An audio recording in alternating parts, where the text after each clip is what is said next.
नर्मदे हर जुनून में आप सबका दिल से स्वागत है। जैसा कि आपने थंबनेल में देख ही चुके हैं कि हमारे साथ आज एक मैया हैं जो साइकिल से परिक्रमा करके आ चुकी हैं और इसी साल अब भी जस्ट वो परिक्रमा करके लौटी हैं। मैं आपको सिर्फ एक चीज बता दूं, ये जो मैया है इनका नाम है हेमलता मैया। ये पुणे से बिलोंग करती हैं और इनकी उम्र है महज 66 ईयर्स। आप सोच सकते हैं एक स्त्री और ऊपर से 60+ और फिर भी परिक्रमा इतनी सफल रूप से करके आई है कि उनके कुछ अनुभव है जो मैं चाहती हूँ हमारे साथ साझा करें।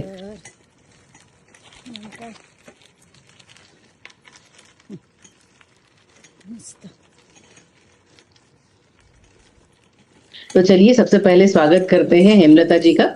अच्छा मैया जी, आप को एक बात तो यहीं से मैं प्रणाम करती हूँ कि आपने साइकिल से परिक्रमा करने का ढांढस बनाया, इतना आपने सोचा कि साइकिल पे निकलना बहुत बड़ी बात है। परिक्रमा करना ही बहुत बड़ी बात है और उस पर से साइकिल से करना तो मुझे लगता है आपके लिए हेड्स ऑफ है। मैया ये धाड़स नहीं है, ये तो मैया की कृपा है। मैया ने हमें बुलवाया है तो मैया हमसे करवा लेगी, ये मेरी श्रद्धा है। सही बात है। तो मैया आप अकेली गई थी कि आप साथ में गई थी किसी? नहीं, हम दोनों पुणे से थे, मैं और मेरे साथ जयश्री जाधव, दोनों गए थे। मैया अच्छा, दोनों सब जब दो लेडी साथ में गई है तो एक सबसे पहले मैं एक प्रश्न करना चाहूंगी। मुझे बताइए मैया जी, जब दो औरतें मिलती हैं तो चटर पटर करती है इतनी, और इतनी बातें होती है, इतने झगड़े भी होते हैं, इतने हम जो रूठना मनाना चलता है, कभी कुछ ऐसा कुछ घटित हुआ है कि आप दोनों के कुछ यही रास्ते जाना है, उन्होंने बोला यही रास्ते जाना है, ऐसा कुछ हुआ है कि जिसे हम कह सकते हैं मन मुटाव तो नहीं, कि आपने आपका ओपिनियन अलग है, उनका ओपिनियन अलग है और फिर आपने कुछ डिसीजन लिया हो, या ऐसा कोई चैलेंज आपके सामने आया हो? ये तो मैया ने हमसे भी खेल देखा है, हमारा भी खेल देखा मैया ने। अच्छा। ऐसे हुआ कि कभी कोई हमें परिक्रमा में जाते हुए ना कोई मार्गदर्शन करते हैं कि एक मैया के किनारे से रास्ता जाएगा और ये नहीं जाएगा किनारे से, तो वहां हमें सोचना पड़ता था और वहां हम सोच के जाते थे। लेकिन ना कभी ऐसे भी होता है, वक्त ऐसे आता है कि हमें हमारे में कोई बहस होती है और हम सोचते हैं क्या करेंगे और क्या नहीं करेंगे। तो इसमें एक बार ऐसे हुई थी बहस के मैया बोल रहे थे कि मैं आगे चलूंगी और उनको बड़ी इच्छा थी कि होटल में रहेंगे, लेकिन ये तो परिक्रमा है और इसमें तो मैंने बहुत से वारी की है, मैंने बहुत से धार्मिक यात्रा की है, तो मुझे ऐसे नहीं था। उनकी इच्छा है तो चलेगा, लेकिन उस गांव में कोई भी होटल नहीं था और वो पूछ के आगे चलने लगे और उन्होंने मुझे बता दिया कि मैं आगे चलूंगी और मैं अभी नहीं रुकूंगी। तो मुझे वहां एक सचमुच बोलूं तो एक मुझे समस्या लगी कि अभी हम क्या करेंगे, क्योंकि हम तो वहां रुके थे और मैंने बोला था इसके आगे तो मैं नहीं चलूंगी, अभी तो शाम हो गई। तो वो चल रहे हैं, लेकिन मुझे सचमुच मैं बताऊं कि मुझे पहला साक्षात्कार मैया का हो गया। वहां परिक्रमावासी थे, वो बोल रहे थे कि वो मैया तो आए थे आपके पहले यहाँ और वो तो चले गए बड़े गुस्से में आगे, लेकिन मैया आप चिंता मत कीजिए, मैया सब कुछ कर लेगी, मैया की इच्छा से सब होता है, आप शांत रहिए, आप बैठिए, कुछ नहीं होगा। तो मैं वहां बैठी थी, मैं आंख बंद करके बैठी थी, 10 मिनट बैठी थी, 10-15 मिनट हुआ होगा मैं बैठी थी और सोच रही थी कि अभी आगे क्या करेंगे। लेकिन मुझे तभी पता चला कि मेरी सोच से कुछ नहीं होगा, मेरी इच्छा से कुछ नहीं होगा, मैया ही कर लेगी। मुझे ऐसा अद्भुत दर्शन हुआ मैया का, क्योंकि वही पहला सबसे बड़ा चैलेंज आया था मुझे। एक दिव्य सुंदर मूर्ति मेरे नजरों के सामने आ गई और वो बहुत दिव्य मूर्ति थोड़ी ही समय में निकल गई आंखों के आगों से। तो मैंने वही सोचा कि ये मैया ही है और मैया मुझे कुछ सूचित करना चाहती है कि मैं कुछ चिंता न करूं। और सचमुच में बोलती हूँ, मैं निश्चिंत हो गई थोड़ी, वहां से अंदर गई, मेरा बैग वगैरह रखा, तो मैं सोच रही थी अभी हो जाएगा, मैया की इच्छा से होगा। ये तो पूरा श्रद्धा है, विश्वास है कि मैया ही सब कर लेगी। मैया की ये भी इच्छा थी कि उन्हें भी मैया आगे नहीं जाने देती थी, शायद मैया ने उन्हें भी बुद्धि दे दी और थोड़े आधा घंटे पौन घंटे के बाद वो वापस आ गए और मेरे साथ रहे और उसके आगे की परिक्रमा करने हम निकले। उसके आगे भी एक बार ऐसा हुआ था, एक अवसर ऐसा हुआ कि हमने बैग से निकाला सामान और वो मैया बोल रहे थे कि मैं अभी वापस जाऊंगी। और तो फिर हाँ, तो मैंने बोला कि मेरा अपना जो सामान है दोनों ने मिलके जो लिया है, सोच के लिया था ना सामान आधा आधा ऐसा, तो मैंने ले लिया। वो मैंने बोला कि वो दे दो, फिर मुझे सामान तो मुझे दे दो, आप सोचो क्या करना है। उस वक्त भी मैया ने, मैं बताती हूँ सचमुच कि मैया ने ऐसी बुद्धि दी और ऐसे हमसे करवा लिया कि उसके थोड़ा आगे गए और उन्होंने क्या सोचा सचमुच, उसके आगे वो ठीक से आ गए। मैं बताना चाहती कि वो भी बहुत अच्छे साइकिलिस्ट थे, अच्छे ही सोच के निकले थे, लेकिन कभी कभी मैया का भी एक खेल है, वो जो लीला है उसकी, वो लीला का हमें अनुभव करने के लिए ही मैया ये सब खेल रचाती है। राइट, वो परीक्षा लेती है मैया। मैया हर क्षण क्षण परीक्षा लेती है, ये बात तो सही। परीक्षा लेती है, उसमें हमें उत्तीर्ण करती है। मुझे मैं बहुत इससे बताना चाहती हूँ कि मेरी साइकिल 33 दिन में हमारी परिक्रमा में एक बार भी पंक्चर हुई नहीं, एक बार भी पंक्चर हुई नहीं। और मैंने एक मैया का इसे सुना था, लेकिन मैं सोचा ऐसे कैसे हो सकता है, लेकिन मेरी साइकिल ने मुझे इतना साथ दिया, उसकी कोई भी समस्या हुई नहीं। मैया जी साइकिल कौन सी थी आपकी? स्पेशल साइकिल थी? कृपा है। मेरी गियर साइकिल थी, गियर की साइकिल थी। अच्छा, गियर की साइकिल ही लेना उचित लगता है मुझे हमारे लिए। तो हमें कोई भी परिक्रमा में कोई भी हमें साइकिल वाले मिले ही नहीं, हम दोनों ही थे। एक हफ्ता पहले ही हमें केवल 4 परिक्रमावासी मिले, लेकिन वो तो किसान थे, वहां के किसान थे और अच्छे ये थे, तो उनके साथ, लेकिन उनके साथ तो गियर की साइकिल नहीं थी, सिंपल अपनी साइकिल थी। और वो भी बड़े श्रद्धा भाव से कर रहे थे साइकिलिंग, तो वो बस हमें एक बार मिले। अच्छा। और पूरे तो रास्ते में कोई नहीं थे साइकिल वाले, और मैया ने तो हमें इतना लाड़ प्यार दिया, हर जगह में हम तो है लेडीज जा रहे तो हमारी बहुत ही प्रशंसा हो रही थी, लोग पूछ रहे थे बीच बीच में कैसे जा रहे हो, कहाँ के हो, कैसे चल रहा है। बराबर। मुझे ये, आप जो साइकिल लेके गए थे तो उसमें कुछ आपने मॉडिफिकेशन करवाए थे कि जो साइकिल है उसी को रखा था? नहीं, मेरी तो साइकिल है ना, ये मैं 3 साल से चला रही हूँ, तो मुझे उसका अनुभव है, तो मुझे मॉडिफिकेशन नहीं, तो लेकिन मैंने उसको कैरियर लगाया था। एक ट्रायंगल बैग है मेरा साइकिल में, और एक छोटा आगे का पाउच लिया था जिसमें जो इमरजेंसी जो सामान है वो लिया था, और कम से कम सामान में ही हम निकले और उसी में हमारी परिक्रमा संपन्न हुई। और कहाँ से उठाई थी आपने? ये हमने पुणे से निकले, पुणे से बस में ओंकारेश्वर तक जाना था, लेकिन हम धामनोद में उतर के साइकिल करके ही ओंकारेश्वर तक गए, क्योंकि धामनोद से हमें कुछ मिला नहीं व्हीकल लेके जाने के लिए, तो सोचा था, लेकिन साइकिल लेके हम ओंकारेश्वर गए। दूसरे दिन ओंकारेश्वर से संकल्प किया और उस दिन निकले 3 जनवरी को। अच्छा, ये जो आप साइकिल जैसे आप बताएं कि पुणे से गए, तो ये कैसे, इसके लिए कोई मतलब रेलवे में बुकिंग करानी पड़ती है क्या? इसको लगेज में जाता है, कैसे जाती है साइकिल? हाँ, रेलवे में लगेज में भी जाती है, ये रेलवे में हम उसको थोड़ा पैक करके भेजना पड़ता है, लेकिन इस बार हम रेलवे में नहीं गए थे, हम बस में लेके गए थे।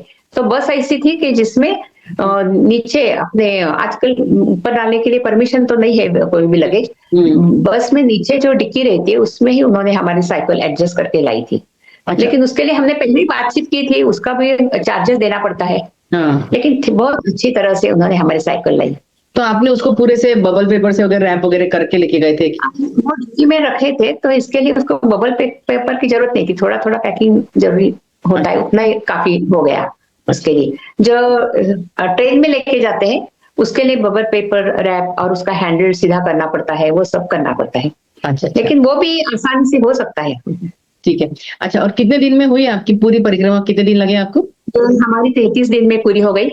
अरे वाह, 33 दिन में अच्छे थे। और ओंकारेश्वर से आप चले थे? ओंकारेश्वर से है ना?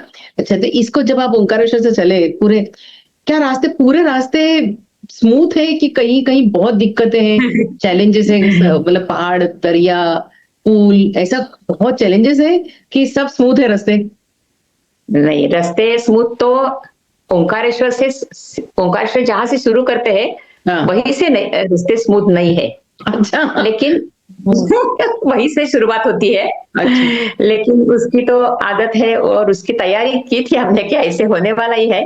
और रास्ते में तो जैसे आपको पता है कि कोई भी रास्ते में बीच में कभी भी काम शुरू हो तो वो कैसे काम, एक तो जगह में ऐसा था बुधनी के पहले पूरे रास्ते का काम, मतलब एक साइड से कंप्लीट किया, एक साइड से किया नहीं, ऐसे भी नहीं, पूरा रास्ते का काम चल रहा था।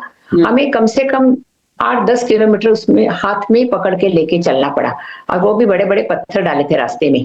कितना किलोमीटर? तो 8-10 किलोमीटर, और पूरा, और वो पूरे इतने बड़े बड़े पत्थर थे कि उसके ऊपर साइकिल भी लेके जाना, और धूप भी हो रही थी, लेकिन उसको कोई बाप दूसरा रे। पर्याय ही नहीं था। अरे बाप रे। और भरूच के पास भी बहुत बड़ा काम चला था, उधर 25 किलोमीटर कहीं भी रुकने को भी जगह नहीं, और कहीं कुछ मिला भी नहीं, अरे ऐसे भी हुआ था। मतलब इतना तो आसान नहीं बहुत, वो इतना आसान नहीं है। है। और हम वही सोच रहे थे कि जैसे हम सोचते हैं कि रास्ते में परिक्रमा पैदल करने वालों को जैसे कोई चैलेंजेस आते, हमारे चैलेंजेस अलग है, लेकिन सब मैया हमें देखते रहती है और उसकी लीला से हमें वो पार करती है। सही है। तो ये जब आपने परिक्रमा ओंकारेश्वर से जब उठाई और आप इतने दिन परिक्रमा में चले, कहीं कुछ ऐसा क्षण आया कि आप आश्रम आपको मिल ही नहीं रहा है, या फिर आपको कोई भी मतलब भोजन प्रसादी के लिए कहीं, क्योंकि जनरली ना जबलपुर साइड वगैरह देखो, वो अमरकंटक जबलपुर साइड में आश्रम बहुत लंबे लंबे हैं, क्योंकि मुझे लंबे याद लंबे है है, पैदल चलने में बहुत बहुत लंबे है। तो वहां ऐसी दिक्कत है, कहीं कोई ऐसा पैच है पूरे परिक्रमा में जहाँ पे आश्रम की कमी है, या आप नहीं मिल रहा है आश्रम आपको? आश्रम की कमी ऐसी नहीं है, हमें तो पहले ही सोच के हम क्या करते थे, 4, 4:30 बजे सोचते थे कि आगे कितने किलोमीटर में आश्रम होगा और कहाँ रुकेंगे। अच्छा।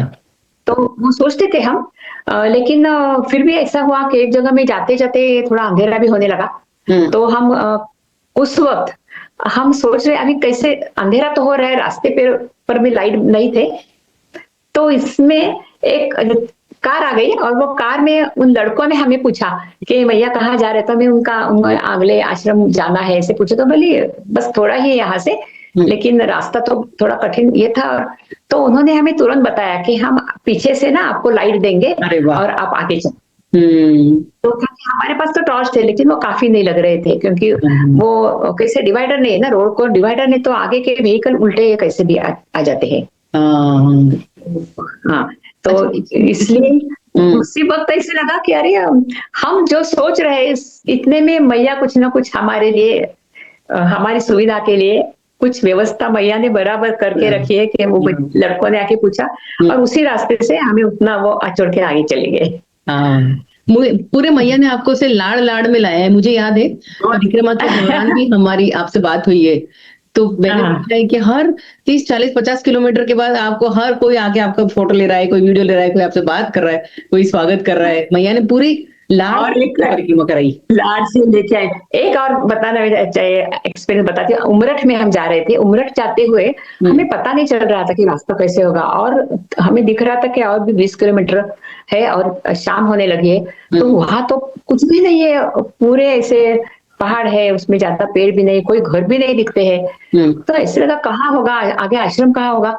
हम जाते रहे, और एक ऐसे इतना चढ़ान चढ़ान चढ़ने के बाद ऐसा लगा अभी और 20 किलोमीटर चढ़ान हो तो कितना टाइम लगेगा, लेकिन वहां से वो चढ़ान करके वहां ऐसा स्पॉट है कि वहां समझते नहीं कि हम वहां उतरने वाले हैं, ढलान है वहां। वो स्पॉट से जो ढलान हो गई कि हम उतर के बहुत फास्ट नीचे आ गए, लेकिन फिर भी अंधेरा होने लगा था और कुछ भी नहीं दिख रहा था। लेकिन कैसे मालूम नहीं, वो तो ऐसे मैया का नियोजन ऐसा है कि बराबर हम जिस आदमी को पूछा ना, वो बोले कि हाँ यहाँ से थोड़ा आगे जाओ, वहां पे अभी आश्रम है। अरे वाह। वो आश्रम में वहां पे गए हम, वहां पे 3, 4 2 सन्यासी थे, 3 परिक्रमावासी थे, 5 लोग थे, और हम 2 गए वहां। ठंड भी बहुत थी, और वहां पानी की कमी थी, लंबा से पानी लाना पड़ता था। तो पानी कम थी वहां, तो फिर भी हो गया मैनेज। तो दूसरे दिन सुबह वो परिक्रमावासी ने जो पानी ला के दिया, तो वो बोले थे वहां पे एक रहता है, वहां पे जो कुआं रहता है ना, बोर पंप रहता है, बोर, तो उसको थोड़ा थोड़ा गर्म पानी आता है ऐसा, तो जो जिसको हम हाथ लगा सके ऐसा थोड़ा रहता है। और वो, लेकिन वो उतना भी गर्म नहीं था, वो पूरा ठंडा का ठंडा पानी था। और वो तो ऐसे हो गया कि वो ठंडे छोटी ही बकेट पानी मिला, लेकिन उसमें हम स्नान करके हमारा आगे का निकल गए वहां से। दूसरे दिन संक्रांति थी, और गुजरात में, और ये भी देख रहे थे कि गुजरात में तो जाते हुए संक्रांति के लिए वो सब पतंग उड़ाते हैं, उसका सब माहौल था वहाँ, वो भी देखा वहाँ। सही है। हर प्रांत में जाते जाते वहां का जो जो विशिष्टता पूर्ण है वो हमें अनुभव किया मिला। अच्छा, बराबर है। ये जब आप पूरे परिक्रमा की जो आपकी पूरी जर्नी थी, कहीं कुछ ऐसा क्षण आया कि बस माई अब आपको लग रहा है बस मैं ये सब छोड़ के अब मैं नहीं कर पाऊंगी, या क्योंकि जब चलते हैं तो बहुत अलग तरह के अनुभव होते हैं, और साइकिल लेके खुद सामान आपको पैडल लगाना। फिर मुझे तो याद है कि बहुत सारे ऐसे लकड़ी के पुल भी हैं जिसको पार करना सच में मुश्किल है। बहुत छोटी छोटी नदियां सब, छोटे छोटे पुल है। हाँ, हमारा कैसा होता है, मैया ने हमें जो मार्ग दिया है उसमें हमारा जो साइकिल का जो मार्ग था, हम तो ऐसे रास्ते में जाने की बहुत इच्छा थी, जैसे कि हम शूलपाणी का जंगल सुना है, और वो भी अभी भी मेरे मन में है कि वो हम नहीं कर पाए, क्योंकि साइकिल पर जाते हुए शूलपाणी जंगल नहीं कर सकते, लेकिन वो बहुत अद्भुत अनुभव है, वो तो हम नहीं कर सके। लेकिन एक हो गया कि हमें किसी ने बोला रेवा कुंड आप जाइए, तो वो थोड़ा हमें समझा नहीं कि हमें क्या करना चाहिए, और कोई भी साइकिल वाले जाते नहीं, लेकिन हम लोग साइकिल लेके मांडवगढ़ से चढ़ के गए। वो मांडवगढ़ में दिखाई रहा था 4 किलोमीटर, और वो इतना खड़ी चढ़ाई थी, तो पूरा ज्यादा करके पूरी साइकिल हम हाथ में पकड़ पकड़ के लेके जाना पड़ा। और वहां पे रास्ते में बहुत बड़े बड़े बंदर रहे, इतने बड़े बड़े बंदर थे कि एक स्कूटर वाला जा रहा था, वो उल्टी दिशा से वापस जा रहा था, लेकिन वो रुक गया बीच में, और वो बोला मैया यहाँ से ऐसे अकेला मत जाओ, साथ में जाओ। तो ये तो थोड़ी आगे थी, जैसे आगे थी थोड़ी, मैं थोड़ा पीछे थी, तो हम दोनों जब तक दिखते थे वो हमारे पीछे पीछे स्कूटर लेके आ गए, और फिर हम वो पार किया, और पूरी चढ़ान हमको वो हाथ में लेके चढ़ के जाना पड़ा मांडवगढ़ तक। अच्छा, दूसरे दिन मांडवगढ़ से वापस आना पड़ा उसी रास्ते से, उतर के आए हम, उतरना भी थोड़ा ज्यादा ही ढलान थी वहां, तो वो तो हमें पता नहीं था कि साइकिल वाले जाते हैं, लेकिन हम चढ़ के गए वहां, और वहां पे भी बहुत अद्भुत अनुभव किया। वहां चतुर्भुज राम के मंदिर थे, वहां पे वो दर्शन पे बहुत सुंदर मंदिर है। आप लेकिन गर्भ गुफा में गए क्या? नीचे गर्भ गुफा में गए वहां पे? हाँ, नीचे गर्भ गुफा में गए, वहां के वेद पाठशाला के बच्चे हैं, उनका इतना वेद पाठ सुंदर चल रहा था वहां, वो भी देखा हमने, बहुत सुंदर, बहुत अद्भुत हो गया वहां। चढ़ के भी ना मांडवगढ़ में, आपको बताऊं, जब मैं पैदल गई थी तो पैदल में परिक्रमा में चढ़ना तो रोड है, आप भी जब रोड से गई थी, पर उतरने के लिए ना पूरा मांडवगढ़ की ढलान है, उतरने के लिए बहुत खतरनाक, रेवाकुंड की तरफ से, रेवाकुंड की तरफ से अपोजिट साइड, वो बहुत खतरनाक है सच्ची। मुझे तो बहुत खतरनाक है, ऐसे सुना है।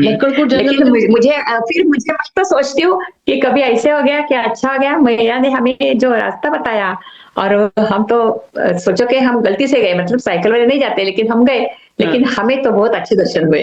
चलो बहुत बढ़िया, सही। अच्छा भैया, एक दिन में कितने किलोमीटर अंदाजन आप चला लेते थे साइकिल?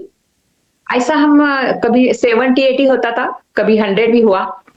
अच्छा, जैसे रास्ता है, शाहगंज से एक बहुत अच्छा रास्ता हमें मिला, शाहगंज से जैत गांव से अंदर से रास्ता था, सीएम का घर, तो हमें, हाँ, तो हमें उस दिन बताया उन्होंने कि आप इस रास्ते से जाइए, ये तो साइकिल के लिए भी है। तो पहले दिन हम जब गए शाहगंज से, पहले दिन ठीक था रास्ता, अच्छा भी लगा हमें, क्योंकि उस दिन पहली बार हमें बहुत पैदल परिक्रमा वासी मिले। अच्छा, और हाँ, क्योंकि इतने बहुत नहीं मिलते थे रास्ते में जाते समय, कोई कभी मिलते थे। तो उस वक्त उस दिन गए, लेकिन दूसरे दिन ऐसे हुआ कि वो बहुत कठिन था, वो अच्छा था, मतलब वो ऐसे था मैया के किनारे से ज्यादा था, वहां से मैया के दर्शन बहुत बार हो रहे थे, वो अच्छा लगा। लेकिन वहां पे इतने गड्ढे थे, इतना कीचड़, और वो स्प्रिंकलर लगाते ना खेतों में, तो वो स्प्रिंकलर के पूरे पानी वहां आ रहा था, तो उसकी वजह से बहुत कीचड़ हुआ था। तो उस वक्त हम कम से कम 100 बार साइकिल पर चढ़े होंगे, उतरे होंगे, और हर 1-2 किलोमीटर में, 1-1 किलोमीटर में उतरना पड़ रहा था हमें। और एक रास्ता है बड़वानी के आगे, पाटी बोकराटा, पाटी बोकराटा से आगे खेतिया की तरफ जाते हैं, फिर आगे हम प्रकाशा की तरफ निकलते हैं। तो उस दिन ऐसे हुआ कि हम लोग चढ़ते रहे बड़वानी से, फिर शाम को जैसा अंधेरा होने लगा, तो वहां पे पार्टी तक गए, पार्टी में रुक गए वहां। तो वहां पे रुकने के बाद दूसरे दिन भी चढ़ान है, चढ़ान चढ़ के जाना पड़ा सुबह। अच्छा। और बाद में खेतिया की तरफ ढलान है वापस। तो रास्ता बहुत सुंदर था, हमें लग रहा था रास्ते पे कोई दिखते नहीं ज्यादा लोग, कैसे वहां अच्छा अनुभव हुआ, आदिवासी लोगों के घर थे, वो तो बार बार मैया रुके ना, काली चाय पी के जाइए, मैया थोड़ा रुके, काली चाय पी के जाइए, कुछ खाइए, ऐसे। ये बहुत सही है। अच्छा अच्छा, अभी मुझे एक बात बताइए, जैसे आपका जैसा अभी ये पॉडकास्ट जो लोग सुनेंगे, ऐसे बहुत लोगों को जैसे प्रेरित होंगे। मैं तो 100% मानती हूँ इस बात को कि लोग आपको देख के बहुत प्रेरित होंगे कि हम भी परिक्रमा पे निकल सकते हैं। तो जो लेडी अगर परिक्रमा पे निकलना चाहती है या जेंट्स कोई भी, तो आप उनको क्या गाइडलाइन देना चाहेंगे? आप उनको क्या कहेंगे कि क्या उन्होंने प्रिकॉशन लेनी चाहिए और कैसे तैयारी करनी चाहिए? ये तैयारी के बारे में मैं जरूर बताऊंगी कि पहले तो साइकिल पूरी सर्विसिंग करके अच्छी से रेडी करना चाहिए हमें जो जरूरी चीजें हैं उसके साथ। और उसमें हमारा जो सामान है ना, जो बैगेज है, वो बहुत कम से कम और लाइट वेट का ही ढूंढ के लेके जाना चाहिए। अच्छा। और जैसे कि वो मल्टीपर्पज होना चाहिए, तो वो बहुत अच्छा होगा अगर मल्टीपर्पज लिया तो। हमने जर्सी बनवा के लिया था, तो जर्सी में भी हमारा नाम और हमारा phone number, emergency number, blood group और एक छोटा मैप भी लगाया था उसमें मैया परिक्रमा का। वो जैसी बनाया था, उसको पॉकेट थे ऐसा बनवा के लिया था। और दूसरी बात है कि हम तो, हाँ, मैं उस बारे में बताऊंगी आपको। तो हम तो सब पर्यावरण प्रेमी है, तो वहां हम कहीं भी प्लास्टिक की चीजें यूज नहीं करेंगे। तो इसके लिए ग्लास हमेशा रहता था साइकिल पर ही, क्योंकि वहां पे वो पेपर ग्लास देते लेकिन वो हम नहीं लेंगे। तो ग्लास था, एक स्पून और छोटी प्लेट।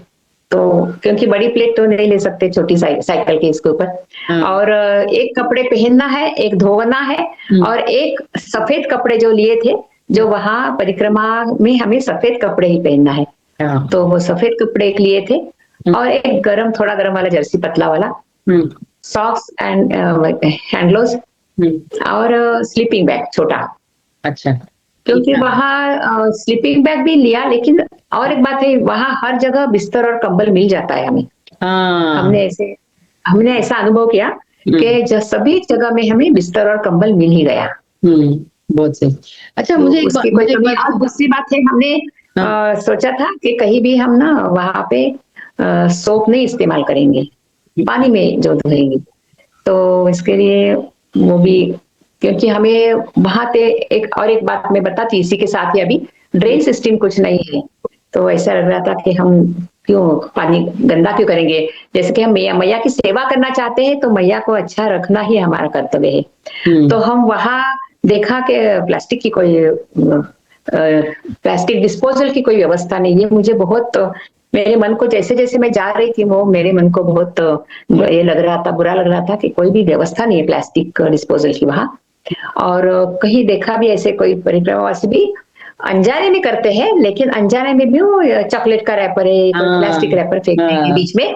तो तुम थोड़े उनको बताते कि मैया आप ये बीच में मत फेंको, लेके जाओ, जहां विश्राम करेंगे वहां पे डालो आप। जहां पे हम रुकते थे वहां पे हमारा उनको एक कहना था हमेशा। मैं उनको पूछती थी कि आपके पास तो बहुत पानी है, तो आप पानी का इस्तेमाल करो, ये ग्लास, पेपर के ग्लास, ये प्लेट, ये थाली मत दो। तो उनका कहना था कि नहीं, ये परिक्रमावासी आएंगे तो हम उनसे प्लेट कैसे धुलवाएंगे। प्लेट धुलवाएंगे मतलब वो जैसे अपने हाथ धोएंगे खाने के बाद, वैसे प्लेट धो डालेंगे। आपके पास पानी बहुत है, और राख है, राख बोलते हैं ना, राख क्या बोलते हैं, चूल्हे में राख, तो सूप की भी जरूरत नहीं। हाँ, तो वो उसमें धो डालेंगे, रख देंगे यहाँ। तो आप स्टील के ही रखो। तो मैं आपको बताऊंगी, ऐसे बहुत लोगों को बताया। तो मुझे एक ने सचमुच फोटो भेजा है, और वो बोला कि आपके कहने पे हमने ग्लास खरीदे, प्लेट खरीदे, और वो बताया मुझे। तो मैंने उसको फोन करके बताया कि अभी आपने बहुत अच्छा काम किया। आप इसके साथ, आपने जैसे कि आपके और भी जो वहां पे सेवा क्षेत्र है ना, वहां पे और भी जगह में आप बता दीजिए कि आपको ऐसे करना चाहिए। क्या बात है। मतलब आपने आपकी तरफ से पर्यावरण संभालने की कोशिश की है ना, पर्यावरण को संजोने की। क्योंकि जैसे जैसे हम जाते रहे तो मुझे ये बहुत, एक जगह में तो मैं देखा, वो लक्कड़कोट के जंगल में, इतना सुंदर जंगल है, वहां इतना प्लास्टिक गिरा है, बहुत प्लास्टिक गिरा है। क्योंकि क्या हो रहा है, परिक्रमावासी है ना, अभी तो देखिए पैदल तो हो गया, उसके साथ साइकिल तो हो गई, और बाइक से कर रहे हैं, कार से कर रहे हैं, बड़ी बस लेके जाके कर रहे हैं परिक्रमा। तो वो लोग जाते समय सब लेके जा सकते हैं, लेकिन खाली हुआ प्लास्टिक वहीं छोड़ के आते हैं। वो सबसे थोड़ा हमें ध्यान देना होगा, बिल्कुल वाली बात हो गई। और हर एक घाट में हमने देखा ये plastic zone, plastic prohibited zone है। लेकिन वो हर एक घाट में बहुत प्लास्टिक है, उसकी कोई व्यवस्था नहीं है। हाँ, ये जो दिए भी छोड़ते हैं पानी में और पूजा, मतलब सारे, मतलब वो जो आप फूल लेके जाएंगे और वो जो प्लास्टिक की पन्नी है वो वहीं छोड़ देंगे। मैया का स्तर बढ़ा तो सब मैया में जाने नहीं वाला है। छोड़ेंगे वो बुरी बात है। वो क्या होता है, प्लास्टिक वो जो पत्ते पर फूल रहते हैं, पत्ते पर फूल, और उसके ऊपर जो दिया रहता है वो भी, वो क्या है, दिया है ना, वो आटे का बनाते हैं दिया वहाँ, हाँ हाँ। आटे का है वो दिया। तो ठीक है, हम समझते हैं, कम से कम वो भी ठीक है। अभी वो भी अभी जाता है, बहुत जाएगा तो वो भी कुछ उसका पोल्यूशन ही होगा, लेकिन फिर ठीक है। लेकिन वो जो पन्नी फेंकते हैं ना, वो ऐसे ही फेंकते। और एक मैंने देखा, बहुत चूड़िया है वहां, चूड़िया से टूटी हुई चूड़िया बहुत फेंकेंगे, वो भी कपड़े फेंकेंगे बहुत वहां। तो इसके लिए तो वो देख के थोड़ा हैरान होते हैं हम। हाँ, ये अभी क्योंकि जो देखिए, परिक्रमा चल पहले रहे हैं पहले वो भी मुझे यही पहले बताते हैं। पहले हम सोचते थे बहुत अभाव से कोई एक परिक्रमा करते थे, अभी तो परिक्रमा करने वालों की संख्या बहुत बढ़ गई है। बहुत बढ़ गई है, बराबर है। तो इतनी बढ़ गई है संख्या, तो उन्होंने ये इन सूचनाओं का थोड़ा पालन करना आवश्यक चलिए, है। हम इस बारे में कुछ कोशिश करेंगे, हमारे साथ 4 लोग और जुड़ेंगे, आप जरूर हम कुछ करेंगे। करेंगे। अच्छा मैया जी, मुझे एक बात बता कि इसमें एक मिनिमम कितना खर्चा आया होगा आपको जब आप साइकिल से गए तो? तट परिवर्तन के लिए ओ, लगा होगा आपको, या आपको संकल्प हाँ, पूजा के लिए लगा होगा, आप मिनिमम कितना खर्चा आया होगा? वो तट परिवर्तन के वक्त जो वहां पे पंडित रहते हैं ना, तो वो पंडित लेते हैं।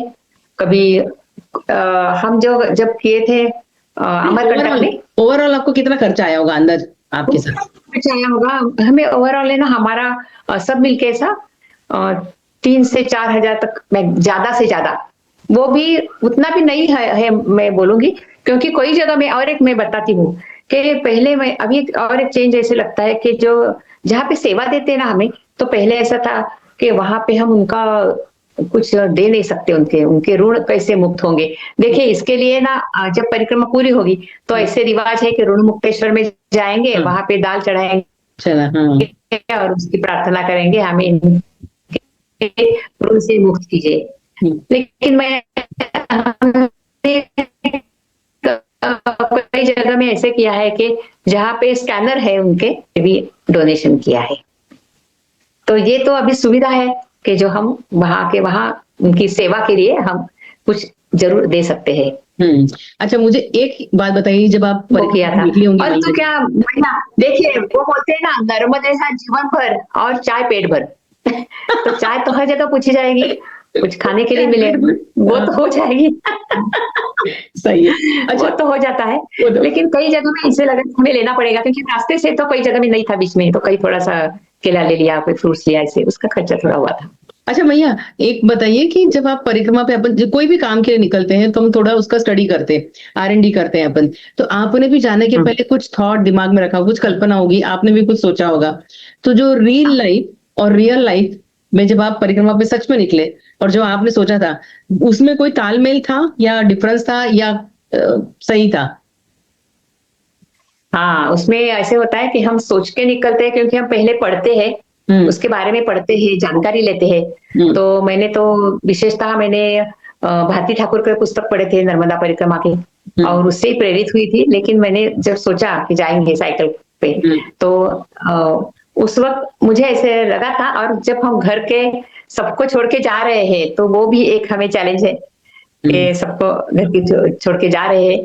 और ये ऐसे था कि हम रोज कहाँ जाएंगे और कहाँ रुकेंगे, इसका कोई पता नहीं है। हाँ। तो ये थोड़ी घर वालों को थोड़ी सी ऐसे चिंता लगती है, ऐसे कहाँ जाएंगे। हम्म लेकिन जब भी हो सका हम कांटेक्ट करते थे, लेकिन हम्म ज्यादा करके कांटेक्ट तो नहीं होता था, हम्म, क्योंकि हम उसी परिक्रमा में ही लगे रहते थे। हाँ। और दूसरी बात तो क्या बोला आपने, और क्या नहीं, वो, मेरा कि सवाल हाँ, ये था। तैयारी मतलब इसी, हाँ, कि हम सोचते हैं। हम्म और क्या हुआ था, जो तैयारी के लिए हमें जिन्होंने गाइडेंस किया, हमें जो यहाँ के श्री श्लोणकर थे, ज्योति वक्ता थे, वो पिछले साल गए थे। और भी उनके पहले वासंती जोशी हो गए थे, उन्होंने भी हमें गाइडेंस किया था। लेकिन फिर भी ऐसे होता है कि हम प्रत्यक्ष में जब जाते हैं ना, तो हम्म, हमारे अनुभव तो अलग ही होते हैं। और हाँ। हमारे रुकने की जगह, हमारे जाने की जगह अद्भुत होती है, अलग होती है। सही तो वो बात। अनुभव अपने अलग ही हो जाते हैं कुछ। हाँ। उस बारे में मैं बताऊंगी, एक डोंगरगढ़ करके एक आश्रम था। वो अच्छा। सब कुछ डोंगरगढ़ अंदर था। तो हम सोचेंगे क्या करेंगे, जाए कि नहीं, क्योंकि 1.5 किलोमीटर साइकिल हाथ में उठा के लेके जाना पड़ता है। वहां पे रास्ता अंदर तक नहीं है, लेकिन समझा था कि वो आश्रम बहुत सुंदर है। तो हम सोचा नहीं, ये तो हमें अनुभव करना ही चाहिए। तो हम ठीक है, चाहे पत्थरों से लेके जाना पड़ेगा, लेकिन साइकिल उठा के लेके गए। और वो बहुत सुंदर आश्रम था, मैया के किनारे। मैया भी बहुत शांत, वहां बहुत सुंदर लग रही थी। और वो आश्रम में भी व्यवस्था बहुत अच्छी लगी मुझे। वो एक विशेषता है कि वहाँ के जो सेवा करने वाले वो कैसे रखेंगे आश्रम। सही बात वो भी है, उन्होंने बहुत अच्छा रखा था आश्रम वो। आप अभी बोले जैसे कि घर वालों को छोड़ के जाना, तो आप जिस उम्र में है मैया जी 66, आप इस उम्र में औरतें जो होती हैं नानी दादी बन चुकी रहती हैं, सब अपने सब बहू बेटे, इसमें इस उम्र में कैसे एकदम आपको प्रचिति हुई, क्या आपके एकदम ख्याल में आया कि चलो साइकिल से परिक्रमा पे निकलती हूँ? क्योंकि इस उम्र में तो लोग सोचते बस अब हो गया। आप बहुत बड़ी प्रेरणादायी है सबके लिए, सच्ची। कैसे आप प्रेरित हुई कि मुझे परिक्रमा पे निकलना है साइकिल से, और वो भी?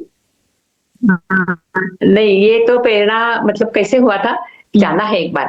लेकिन मैं बताऊं कि मैंने ऐसे सोचा कि मैं पैदल के सिवाय मैं साइकिल में करूंगी तो और ज्यादा अच्छा रहेगा। रास्ते से ही जाएंगे और कैसे कैसे जा सकते हैं वो हमें एक और मिलेगा।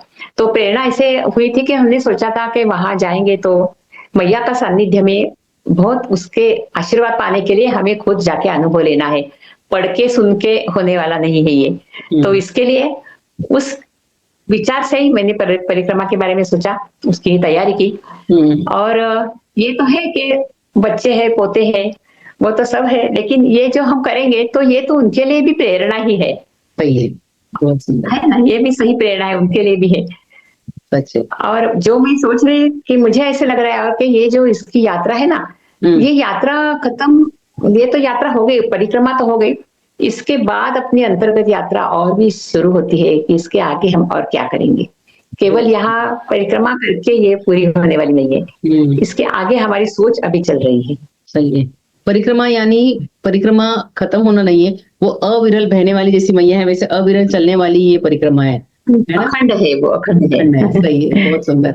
तो अभी मैं आपसे एक रिक्वेस्ट करूंगी कि मैया जी, जब आपका पॉडकास्ट देखे अगर कोई आपसे कुछ गाइडलाइन लेना चाहे या आपसे मिलना चाहे या आपसे कुछ मार्ग के बारे में या कुछ और आपसे कुछ पूछना चाहे, तो आप जरूर उनसे एक बार और हमारे साथ लाइव में जुड़िएगा। और आपका मैं आपका अगर आप मुझे परमिशन देंगे तो मैं आपका फोन नंबर भी शेयर करूंगी, ताकि जो जाने के लिए जरूर शेयर करेंगे आप, है ना? क्योंकि लोग जो जाने के लिए उत्सुक है उन्हें सिर्फ थोड़ा सा मोटिवेशन चाहिए। जो आपको देख के मैं बोलती हूँ 100% आप बहुत लोग मोटिवेट होंगे कि 66 की एज में आप निकल रहे। मैं आप ये नहीं सोचिएगा मैं आपको उम्र का बता रही हूँ, पर आप बहुत बड़ा काम करके आइए मैया जी, आप बहुत बड़ा काम करके आइए।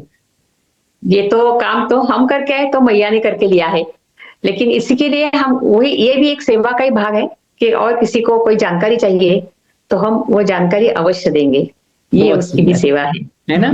चलिए जी, तो आज आप जुनून में आके आपने आपका इतना समय दिया और मैं आपसे बहुत ही मतलब प्रेरित हूँ। मुझे तो बहुत ऐसा बहुत सालों से इच्छा थी कि किसी ऐसे जिस लेडी ने परिक्रमा की और वो आपने करके आए हैं, और अभी वो आप फ्रेश मूड में है।